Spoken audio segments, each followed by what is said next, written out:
እሺ ወደ ጥያቄው እንሂድ። ልደት ከእግዚአብሔር ጋር ታርቀሃል? በሚገባ። በምን ታረክ? ሮሜ ምዕራፍ 5 ቁጥር 10 ላይ ጠላቶቹ ሳለን በልጁ ሞት ከእግዚአብሔር ጋር ታረቀ። በልጁ ሞት ታረክ? አዎ። ጥሩ። አሁን በዚህ ሰዓት ክርስቲያን ያልሆኑ ከእግዚአብሔር ጋር በማን ይታረቃሉ? በአብ ወልድ በመንፈስ ቅዱስም አምኖ በሚጠመቁ ሰዓት ላይ በክርስቶስ ይታረቃሉ ከእግዚአብሔር ጋር። በክርስቶስ ነው የሚታረቁት ከእግዚአብሔር ጋር። ኦፍ ኮርስ ክርስቶስ ኢየሱስ አማላጅ ነው። ታንክ ዩ እንዴ አስታራቂ ነው ያልኩት። በቃ ቆይ ራሱ አማላጅ እንደፈለክ መስል ይችላል፣ ችግር የለውም። እሺ ለዓለም ያው ነውና ያስታርቃቸዋል። እንደውም ግዕዙ ወይ ተነብሎሙ ይላል። ወይ ተነብሎሙና ወይ ተነብሎሙ በትክክል ከተቀመጠ ያማልዳቸዋል ነው የሚለው። ያማልዳል፣ ያስታርቃል፣ ቃሉ አንድ ነው። አሁን ከዛ የራቁ መስላቸው በግዕዝ እንዲጻፉት ያስታርቃል ብሎ ጻፉት። ማስታረቅና ማማለድ የአንድ ሳንቲም ሁለት ገጽታ ነው። ተግባባን? አሁን ያማልዳል አለ ማለት ነው። በግዕዙ ወይ ተነብሎሙ ተብሎ ተቀምጧል። እንዳለ ወይ ተነብልን ይማልዳል ብለው ቢያስቀምጡ ዝቅ የሚል መስሏቸው ያስታርቃልን አስገቡ ማለት ነው። ይሄ የፈሪ ወይንም ደግሞ ያለመረዳት ካልሆነ በስተቀር ያስታርቃል ያማልዳል አንድ ነው። አስታረቀም አማለደም አንድ ጊዜ ባደረገው ነው እንጂ ዛሬ እየተነሳ ያስታርቃል ዛሬ እየተነሳ ያማልዳል አይደለም።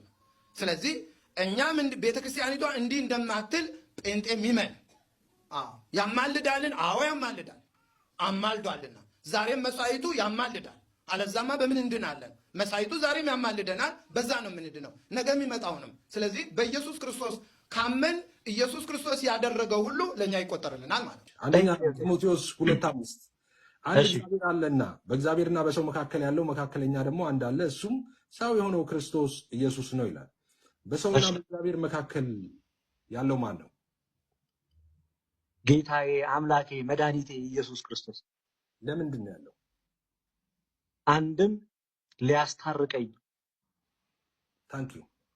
በሰውና በእግዚአብሔር መካከል የነበረ አይደለም ያለ ነው። ስለዚህ ኢየሱስ አማላጅ ነው፣ አስታራቂ ነው። እሺ አዎ። ኢየሱስ አሁን በሰማይ ያለው አገልግሎት ምንድን ነው? ኦኬ ጌታችን በሁለት መንገድ ልመለስልህ እችላለሁ። በመጀመሪያ ደረጃ ጌታችን ኢየሱስ ክርስቶስ በማቴዎስ ወንጌል ምዕራፍ 28 ቁጥር 19 ላይ ወደ ዓለም ሂዱ በአብ በወልድ በመንፈስ ቅዱስ ያጠመቃችሁ ደቀ መዛሙርት አድርጓቸው እኔም እስከ ዓለም ፍጻሜ ከእናንተ ጋር ነኝ አለ። በእርግጥ ክርስቶስ አድርጓል። ከእናንተ ጋር ነኝ ማለት ሐዋርያት ወንጌል እየሰበኩ በሚሰሩበት ሰዓት ላይ የሚድኑትን ሰዎች ወደሱ አካልነት ክርስቶስ ይጨምራቸዋል። አንድ እንደዛ ያደርጋል። ሁለት ደግሞ ኃጢአት ስንሰራ እንደ አምላክነቱ ደግሞ ምን ይለናል? ዮሐንስ በመልእክቱ ምዕራፍ 1 ቁጥር 10 ላይ ንስሐ ስንገባ ይቅርታን ደግሞ ይሰጠናል፣ ምህረትን ይሰጣል፣ ልጅነትን እናገኝበታለን፣ ወደ እርሱ አካልነት እንገባለን። ዕብራውያን ምዕራፍ 2 ቁጥር 17 ላይ ደግሞ የሚምር ሊቀ ካህናት ነው፣ በነገሮች ሁሉ እኛን ስለመሰለ ሊራራልን ይችላል። ይቅር በለን ስንለው ይቅር ይለናል፣ ምህረትን ይሰጠናል። ይሄ ሁሉ ነገር ያደርጋል። ብዙ ነው፣ ብቻ እንደዚህ ተብሎ የሚያልቅም ነገር አይደለም። ጌታ ይባረክ በእውነት። ኦኬ እሺ። በእኔ ካልሆነ በስተቀር ወደ አብ የሚመጣ የለም አለ አይደል? ይሄ ማለት ነው ኢየሱስ ክርስቶስን አምላክ ነው ብለህ እስካልተቀበልክ ድረስ ከእግዚአብሔር የሚገኘውን ጸጋ ማግኘት አትችልም።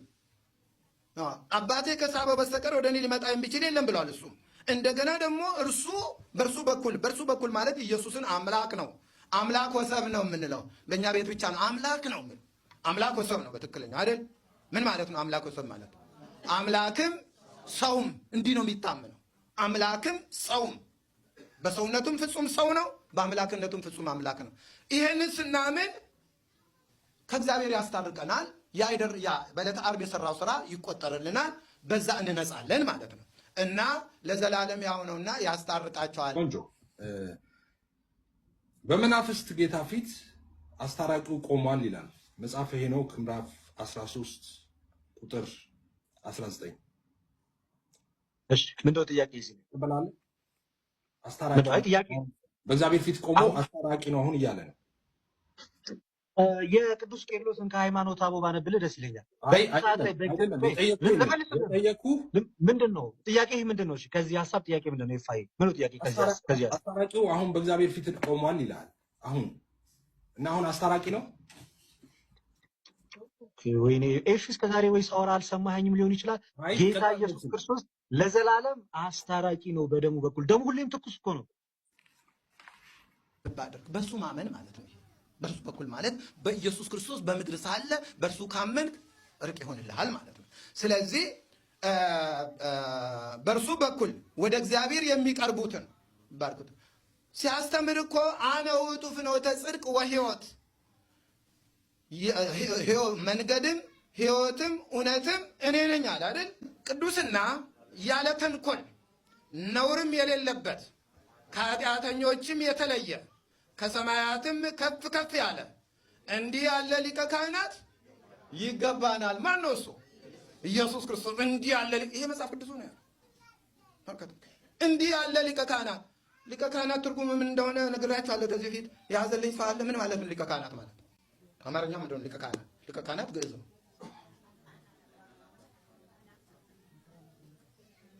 እውነት የካህናት አለቃ። ይሄ ቃል በቃል ሲተረጎም ነው። ምን ማለት ነው? ከዚህ ውጪ ሊቀ ካህናት በስራ ተርጉሙት እስቲ። በስራ ስም በስራ ትርጉም አለው እኮ። ምን ማለት ነው? አረ በስመ አብ ብዙ ጊዜ ነግራቸው ያዛቸው መስሎኝ ነበረ። በኢትዮጵያ ኦርቶዶክስ ተዋሕዶ ቤተክርስቲያን ሊቀ ካህናት የሚሉ በግዕዝ የተጻፉ በሙሉ በትክክል መጽሐፍ ብትመለከቱት አስታራቂ አስታራቂ አስታራቂ ተብሎ ነው የተቀመጠው። ስለዚህ ሊቀ ካህናት ማለት አስታራቂ ማለት ነው። በሰውና በእግዚአብሔር መካከል የሚቆም ማለት ነው። ይሄ ንባቡ አይደለም የሚተረጎሙ፣ በስራው ነው የሚጠራው። ይሄ በስራው ሲጠራ ማለት ነው። አሁን ይሄን ትርጉም ያገኘው በስራው ነው። በሰውና በእግዚአብሔር መካከል ስለሚቆም የብሉይ ሊቀ ካህናት ማለት ነው። በዛ መሰረት ደግሞ በአዲስ ኪዳን በሰውና በእግዚአብሔር መካከል የቆመው ማን ነው? ኢየሱስ ነው። እንዲህ አይነት ሊቀ ካህናት ይገባናል ያለው ለዚህ ነው። እሱ ነው ሊቀ ካህናት። ምንድን ነው ሲባል አስታራቂ። እንዲህ አይነት አስታራቂ ይገባናል ነው።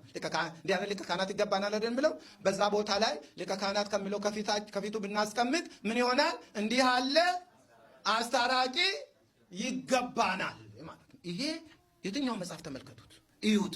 ዝም ብዬ አይደለም ለፈልፈው። እንዲህ ነው ቤተክርስቲያኒቷም ያቆየችው። ስለዚህ ሊቀ ካህናት ማለት አስታራቂ ማለት ነው። እንግዲህ እዚህ ላይ በቃናል። ኢየሱስ ክርስቶስ አማላጅ ነው ከሚለው ቃል ይልቅ እኔ ሊቀ ካህን ነው የሚለው መጠቀም እወዳለሁ በግሌ። ለምን መሰላችሁ? ይህንን ቃል ብዙ ሰዎች ልክ ባለሆነ መንገድ ስለተረዱትና በዚህ ምክንያት ስለሚደነቃቀፉ ተለማኙን ለማኝ ያደረጉት፣ ፍጡር አደረጉት ነው አይደል? ስብከቱ ነው አይደል? ስብከቱ እንደሱ ነው። ኢየሱስ ክርስቶስ የሐዲስ ኪዳን አስታራቂ ነው። እንደሚማልድ ዕብራውያን ምዕራፍ 7 ቁጥር 25 ላይ ሮሜ 8:34 ላይ በውል ተጽፏል። ምልጃ የሚለው ቃል ግን እኛ ሀገር የተጣመመ ትርጉም ስለተሰጠው ለማኝ እንደሆነ ስለሚታሰብ ይህንን ስታስረዱ በደንብ በዚህ መንገድ ሰዎች ክርስቶስን እንዲረዱት ብታደርጉ መልካም ነው። ለሰው የምትጠነቀቁ ከሆነ ማለት ነው። ግልጽ ነው የምናገረው ነገር። ይህንን የሚሰማ የትኛውም ሰው በየትኛውም አቅጣጫ ሆኖ የሚሰማ ሰው ኢየሱስ ክርስቶስ የሐዲሱ ኪዳን አስታራቂ ነው። ሰው ከእግዚአብሔር ጋር የሚታረቀው በኢየሱስ ክርስቶስ ብቻ ነው። ያለ ኢየሱስ ክርስቶስ ከእግዚአብሔር ጋር መታረቅ አይቻልም። እግዚአብሔር ውድ ዋጋ ከፍሎ ይህንን መካከለኛ በክብር ሾሟል። ስለዚህ የሁላችሁ አፈጻጸሙንም በተመለከተ ስለዚህ